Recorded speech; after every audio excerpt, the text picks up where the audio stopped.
Guys, we have always been intrigued by vehicle chassis when they are driven on the road as to how a driver in such a small cabin is transporting this chassis to its intended location. So today I was very curious when I saw this chassis being parked in my wife's university campus. So this is an Ashok Leyland's Garud 12m buses chassis. Now we'll go and just have a casual look on what are all the major parts that contribute to this. So let's have a look. So this has a ladder frame construction. You can see these two main C channels that run from the forward and goes all the way to the aft. So the body is going to be built on top of this. You can have bodies built by any of the major body manufacturer, and he'll customize it depending on the requirement of the user. So the front has a leaf spring cum shock absorber suspension, which you can see here, and you can also opt for air suspension for the front, whereas the rear has an air suspension to aid in comfort. You can see these bellows on this side. You can see that it is completely inflated, whereas on the other side this is deflated, and it will fill up once the vehicle is turned on, and the compressors will fill up these cylinders here. So these are the cylinders which are meant for the brakes and the air suspension, and it's going to be filled up using this hose here. So the rear has air suspension. Basically it aids in comfort. Wheels India has supplied the air suspension, and this is a 2-axle vehicle. So you have one axle right here for the front wheel, and you have another one right here.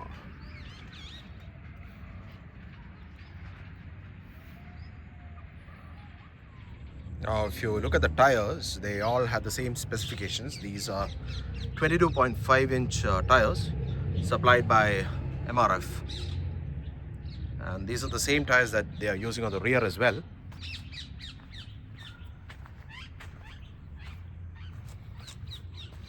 There you go. And same for the spare, which is here. Now this is only a temporary setup where they mount the spare wheel like this. They'll have it mounted at a different location once the body is built, because obviously you will have the complete body on top of this ladder here. What you see here is two 12-volt batteries connected in series, so you get a combined 24 volts, and you have some of the fuses here. So heavy vehicles like these, they use 24 volt DC. Guys, this is your main fuse box, or where all the harness and wiring goes, and they have also mentioned it can cause fire accidents. So you can see a bunch of cables coming out and going from here.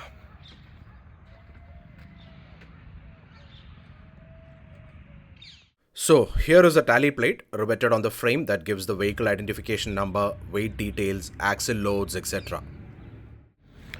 Now this is the gearbox or the transmission, and you can see that you have a very long shaft that goes all the way to the rear wheels. Differential located right there. That is your differential. And you have, in fact, this is not a long shaft, it is broken in between. So you have one from the gearbox, which ends here, and you have a bearing here. This is a bearing. This is a universal joint. Most mechanical engineers will have drawn this joint at some point of their lives in an engineering drawing session, either in AutoCAD or in paper. And this is the second joint. So you have another bearing right here. So this is one shaft. This one is one. You have another one in front of it there, and you have the third one that goes all the way to the differential that transmits power to the wheel. You get a 350-liter diesel tank. This is made of metal, And this is the fuel water separator unit, essentially a filter to avoid water getting into the fuel pump and diesel injectors, resulting in expensive repairs. And it comes with a hand priming unit.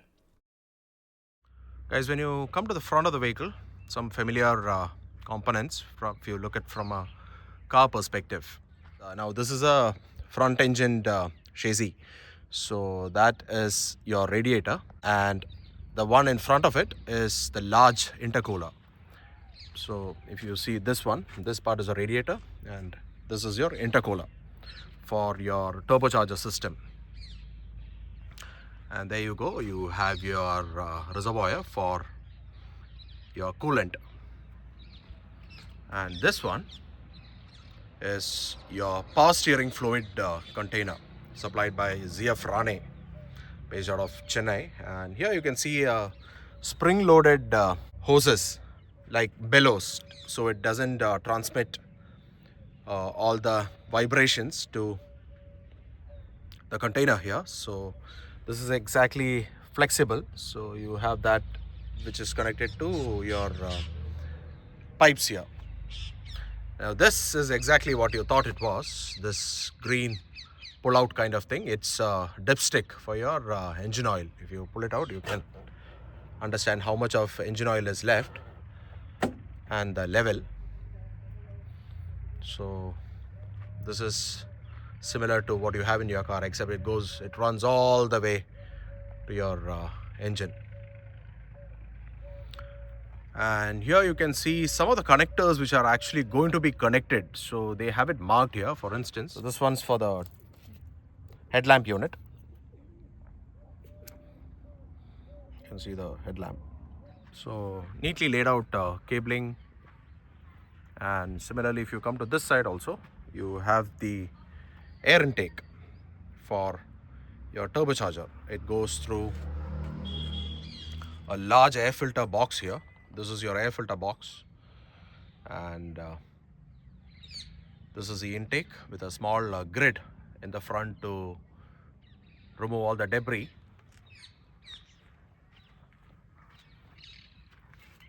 And from the air filter box, it goes to the engine through that hose right there. This is the exhaust system, which Ashok Leyland now refers to as the EATS, or exhaust after treatment system, which comprises of various components to help reduce the emissions as per the Bharat State 6 norms laid out by the government. Here is a video from Ashok Leyland that explains the system. EATS has a diesel oxidation catalyst (DOC), diesel particulate filter (DPF), and a SCR system that works together to meet the BS6 emission norms. SCR system injects a small quantity of diesel exhaust fluid in the exhaust pipe, which reduces the harmful effects of pollutants in the exhaust smoke and brings it under desirable levels before it is released into the environment. The diesel exhaust fluid is stored in a separate tank. The capacity of the tank is indicated on the right-hand side of the DEF tank. The level of diesel exhaust fluid can be viewed on the LCD screen provided on the dashboard. It indicates the percentage of diesel exhaust fluid which is available in the tank. When the level of diesel exhaust fluid reaches 10%, a low diesel exhaust fluid warning lamp and NOx lamp will start glowing on the dashboard. Park the vehicle safely and refill diesel exhaust fluid in the tank. Now what you see here is the diesel exhaust fluid tank, or the urea tank. This DEF has come in place after the Bharat State 6 norms. So here is a tank in which you will fill your diesel exhaust fluid, and it will keep getting consumed and you will have to top up. And this is the temporary cabin that this is plexiglass, and a very basic mirror on this side, nothing for the other side. So, and he has also given a toolbox with all these basic tools and spares.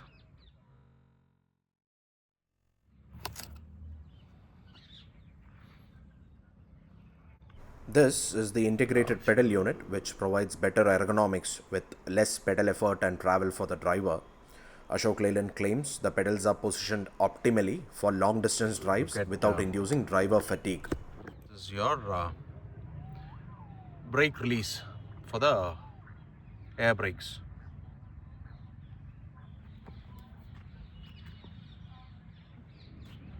Let's try to see what is inside the engine bay.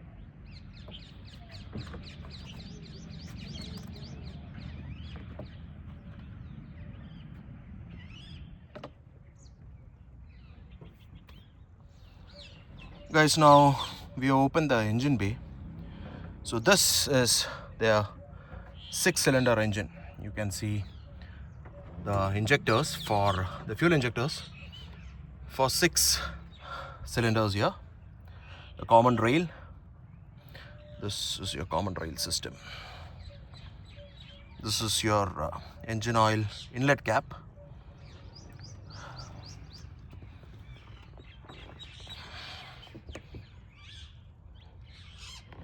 That is your exhaust line. So what you see here, this one, that is your turbocharger. And you can see the radiator fan from this side. It is connected directly to one end of the engine's crankshaft, and there you go. And you see this belt here, that is the alternator. So a very nice insulated engine cover here, provided by Suvarna. And this is the gear shift lever, 6+1 reverse. Guys, so this is also the first time I'm sitting in the cabin here, and the gear shifts are actually, a little harder for someone who's used to driving cars. For instance, now I press the clutch here. So when I press it, you can hear the air being released. And so this is reverse, neutral, 1, 2, 3, 4, 5, 6. So I think this is going to take some time for probably bus operators are going to find it easy. And the clutch.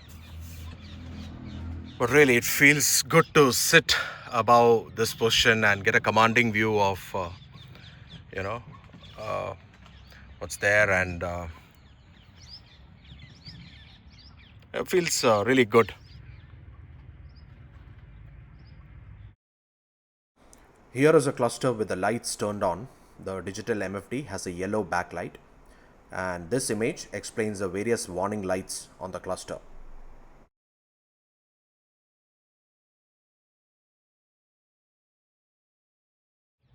You have a host of temporary switches here.